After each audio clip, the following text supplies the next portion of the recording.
یہ خواہش ہم میں سے کسی کے ذہن میں کہ کاش ہم اپنے پروردگار کو دیکھیں؟ نہیں۔ ہمارے گھر کے باہر اگر کوئی روزانہ رات کی تاریکی اور تنہائی میں اناج کے چند تھیلے رکھ کر چلا جایا کرے تو ہم اس کو دیکھنے کی ٹوہ میں لگ جائیں گے اور تجسس میں کہ یہ کون ہے دینے والا، جو بڑی خاموشی کے ساتھ رات کی تنہائی اور تاریکی میں یہ ہمارے کھانے کا انتظام کر کے چلا جاتا ہے۔ اسی طرح کوئی اگر پینے کے لیے مشروبات کی چند بوتلیں خاموشی سے رکھ کر چلا جائے تو ہم اس کی بھی ٹوہ میں لگ جائیں گے۔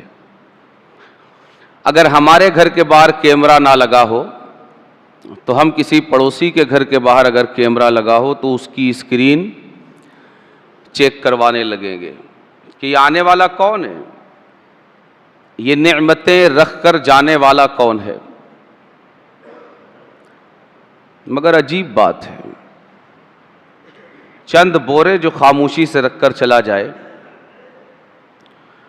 چند تھیلے جو دو چار بار دے کر چلا جائے، اس کو دیکھنے، اس کو جاننے اور اس کو پا لینے کی ٹوہ تو ہمارے اندر موجود ہے، مگر جو نسلوں سے ہمیں دے رہا ہے، نسلوں سے، اور صرف کھانا نہیں بلکہ جو کچھ A to Z جو کچھ ہے، کھانا ہے، پانی ہے، ہوا ہے، جسم ہے، جان ہے، روح ہے، اولاد ہے، ماں باپ ہیں، رشتہ دار ہیں، گھر ہے، وطن ہے، زمین ہے، آسمان ہے، مختلف موسموں کی بہاریں ہیں، یہ سب کچھ کہ ایک وقت ہوتا ہے جب ہم پسینہ پوچھتے پوچھتے تھک جاتے ہیں، پھر ایک وقت ایسا آتا ہے جب ہم ٹھنڈک سے بچنے کے لیے اپنے لحافوں کا سہارا لیتے ہیں۔ ایک وقت آتا ہے کہ جب ساری دنیا خزاں کی تصویر بن جاتی ہے، ہر پتا اپنی شاخ کو چھوڑ کر زمین بوس ہو جاتا ہے، ساری شادابیاں، سرسبزیاں، بہاریں ختم ہو جاتی ہیں۔ ایک وقت آتا ہے جب ساری دنیا ہری اوڑھنی اوڑھ لیتی ہے، ہریالی چھا جاتی ہے۔ یہ ساری دنیا کا عجیب منظر ہے۔ ایک وقت ہے جب ہمارے کسی قمقمے لگائے بغیر دنیا کا ہر کونا، ہر گوشہ روشن اور منور ہو جاتا ہے، اور ہمارے کسی لائٹ کو بند کیے بغیر ایک وقت آتا ہے جب ساری دنیا تاریک ہو جاتی ہے۔ ایک وقت آتا ہے کہ جب ایک انتہائی خوبصورت صبح نمودار ہوتی ہے، جہاں وہ پرندے اپنی آوازوں سے ساری کائنات کو بیدار کرنے اور جگانے کی کوشش کرتے ہیں۔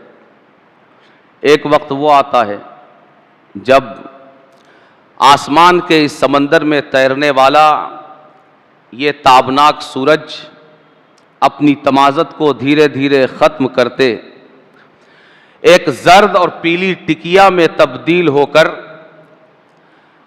مغرب کی جانب کہیں دور ڈوبتا ہوا انسانی نگاہوں کے لیے خوبصورت ترین منظر پیش کرتا ہوا نظر آتا ہے۔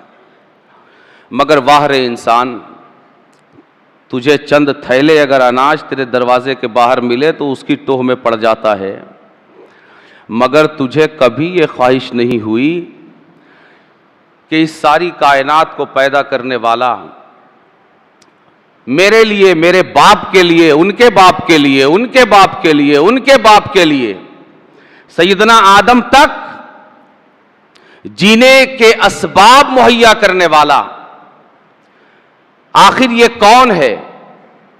کبھی دل میں یہ خواہش پیدا ہوئی کہ ہم اسے دیکھ سکیں؟ نہیں ہوئی۔ یہ ہے ہماری بے وفائی کی انتہا۔ انسان کی وفا کو اگر جاننا ہو تو اس کی وفاداری اس کے پروردگار کے ساتھ دیکھو۔ جو اپنے رب کا وفادار نہیں، وہ بندوں کا وفادار کیا ہوگا؟ نہیں ہو سکتا۔